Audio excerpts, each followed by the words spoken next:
Three people, all roughly the same age, all started saving late. And right now, one of them has $12,000 saved for retirement, and another has $340,000. Same age range, same amount of time left on the clock. Wildly different numbers. And if you've ever wondered whether you're behind, or whether it's even possible to catch up, this is the video that shows you exactly what separates them. Most people assume the gap between late starters comes down to income. The person with more money simply saved more. That's the common belief. And it feels obvious enough that nobody questions it. Here's the contrarian take. Income barely predicted who ended up ahead. What predicted it was three specific decisions, made years apart, that had nothing to do with how much any of them earned. And by the end of this video, we're also going to run the numbers on a fourth person, someone who didn't start until 55, so you can see exactly where the real cutoff is, if there even is one. Let's meet the three people first. Sarah is 45. 3 years ago, she went through a divorce that split everything: the house, the joint accounts, the retirement savings she and her ex-husband had built together for over a decade. She walked away with almost nothing in her name. Not because she'd done anything wrong financially, but because 2 decades of shared finances don't split evenly when a marriage ends.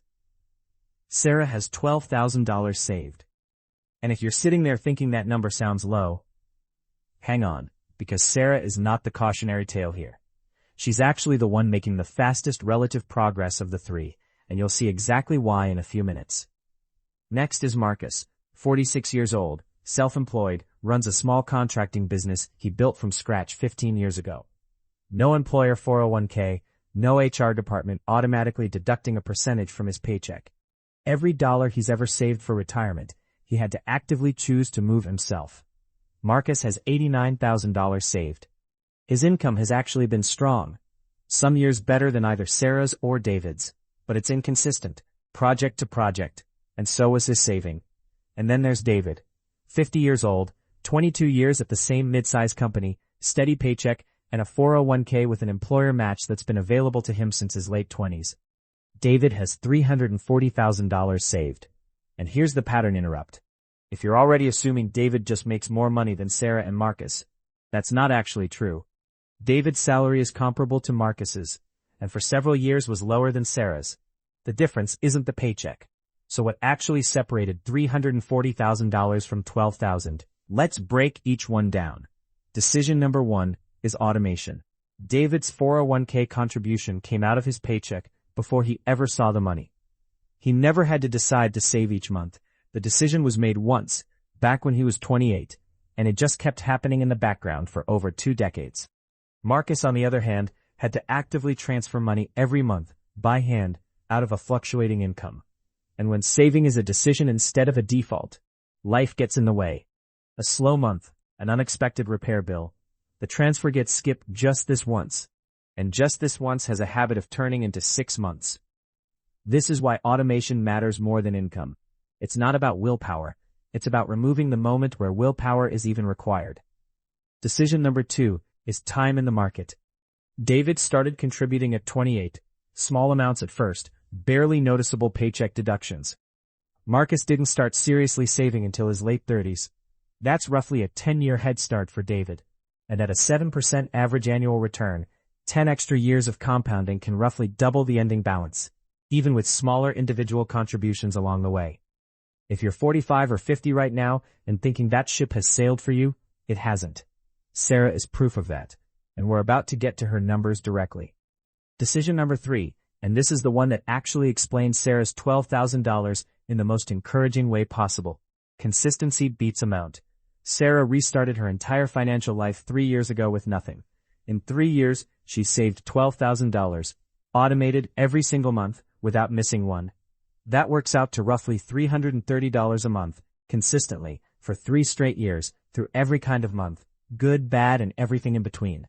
At that pace, Sarah is on track to have more saved by 55 than Marcus has right now at 46, because she's not relying on good months.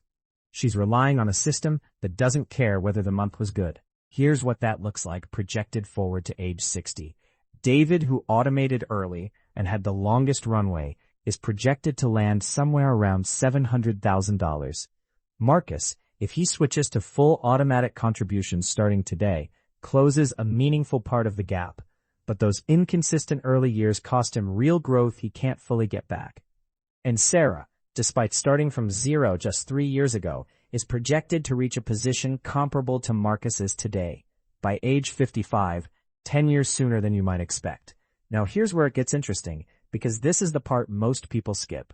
What happens if each of them simply added $100 extra a month, starting today, and changed nothing else? For Sarah, $100 extra a month, invested from now until 60, adds roughly $45,000 to her ending balance. For Marcus, with more years already invested and compounding working in his favor, that same $100 adds closer to $38,000. For David, with the least time left of the three, it adds around $28,000.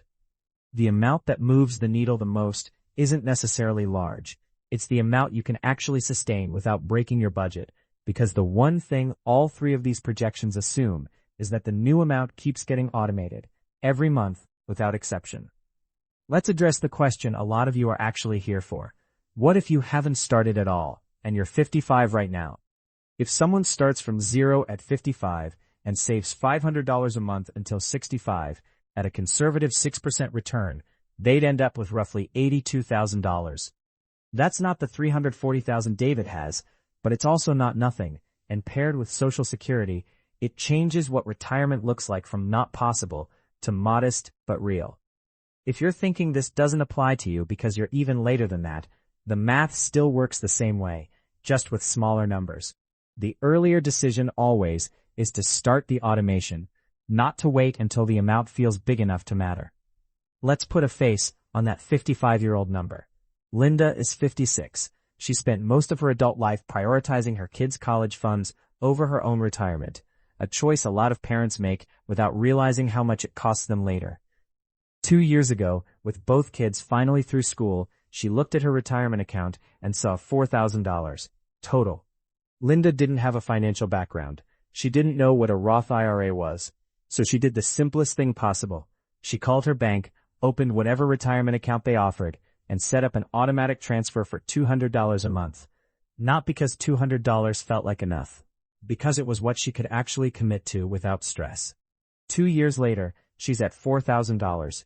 It's a small number, but she's now 9 years away from a traditional retirement age, and if she keeps that $200 a month running until 65, at a 6% return, she'll end up with roughly $32,000, on top of Social Security. That's not everything, but 2 years ago, not everything was zero. Now it's a real number moving in the right direction. If you're closer to Linda's age than to Sarah's or Marcus's, this is the part of the video that's actually for you. It's not too late to start something. It's only too late to keep waiting. Now let's run the number that stings a little, because it's worth seeing clearly. What if Marcus and David had each started automating 10 years before they actually did? For Marcus, starting his automated contributions at 36 instead of his late 30s, even with the same inconsistent years he still had, would put him somewhere closer to $150,000 today, instead of $89,000. For David, an extra decade at the front end, on top of the 22 years he's already put in, would put him closer to $500,000 instead of $340,000. That's the real cost of waiting, not the years themselves, but what those years would have been compounding the entire time. And this is exactly the trade-off we're breaking down in full in a future video. Because, should I wait until I have more to invest, is one of the most expensive questions you can get wrong.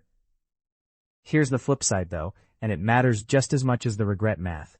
Neither Marcus nor David can go back and start 10 years earlier. Nobody watching this can either. The only decision any of them or you actually have control over is whether the next 10 years look like the last 10 or whether they start today. Sarah, Marcus, David, and Linda didn't start with the same balance, the same age, or the same story, but every one of them is further ahead today than they were the day they automated that first transfer, and that's the only comparison that actually matters. Let's handle the 2 objections that show up in the comments every time we cover this. The first is, I don't have $300 a month to spare. Fair, but Sarah didn't start with $330 either. She started with whatever she could automate that first month, and increased it as her situation stabilized. The number you start with matters far less than the fact that you started it as automatic, not optional. The second objection is market risk, the fear that you'll finally build something, and then a downturn wipes out years of progress right before you need it. That's a real risk, and it's exactly why the closer you get to retirement, the more your portfolio should shift towards safer, more stable holdings. We're covering exactly how to do that shift in an upcoming video. Let's walk through exactly how Sarah did this, because just automated is easy to say and harder to actually set up when you're starting from zero with a fresh bank account and a life that just got rearranged. The first month after her divorce, Sarah didn't have $330 to spare. She had about $90. So that's what she automated, $90 a month, into a Roth IRA, set to transfer 3 days after her paycheck landed, before she had a chance to spend it on anything else. She picked a Roth IRA specifically because at her income level, the contributions grow completely tax-free, and because opening one takes about 10 minutes through most major brokerages, no employer involvement required, which mattered since her job at the time didn't offer a retirement plan at all. Every 4 to 6 months, when she got a small raise or paid off a bill from the divorce, she raised the automated amount by $50 or $60 instead of letting that extra money absorb into everyday spending. She never sat down and decided to save more. She just increased the number in a settings screen and moved on with her month. That's the actual mechanism behind her $12,000. Not a windfall, not a lucky investment pick, just a transfer that happened automatically 40 times in a row, growing slightly each time her situation allowed for it. Now, saving the money is only half the picture. Where that money is invested matters too, and it should look different for each of these three people, based on how much time they have left. Sarah, at 45 with a 20-year runway to a traditional retirement age, can afford to stay aggressive, something in the range of 80 to 90% stocks, because she has time to ride out any downturns along the way. Marcus, at 46, is in a similar position, though because his income is less predictable, holding a slightly larger cash cushion outside of retirement accounts matters more for him than shifting his investment mix. At 50, with a shorter runway and a much larger balance already at risk, should be gradually shifting a portion of that $340,000 into more stable holdings, not pulling out of the market entirely, but reducing how much of a downturn could cost him right before he needs the money. If you're sitting there thinking, okay, but how do I actually know the right mix for my age? That's exactly what we're covering in full in the next video, so stay with us for that one. If you're sitting there without a single automated contribution right now, that's the one thing to fix this week. Not the amount, not the account type, just the automation. The $12,000, the $89,000, the $340,000, even the hypothetical $82,000 starting at 55. None of those numbers are actually the point. The point is what happens from the decision forward. David's advantage was time he can't get back, but Sarah's advantage is a decision anyone watching this can make by the end of today. In the next video, we're going head-to-head on a question that comes up constantly in the comments. Should you invest aggressively or play it safe once you're starting at 40? We're running the actual numbers on both strategies side by side, and the answer surprised even us. If this helped you see where you actually stand, hit subscribe. New videos every week for anyone starting their retirement plan later than they'd like.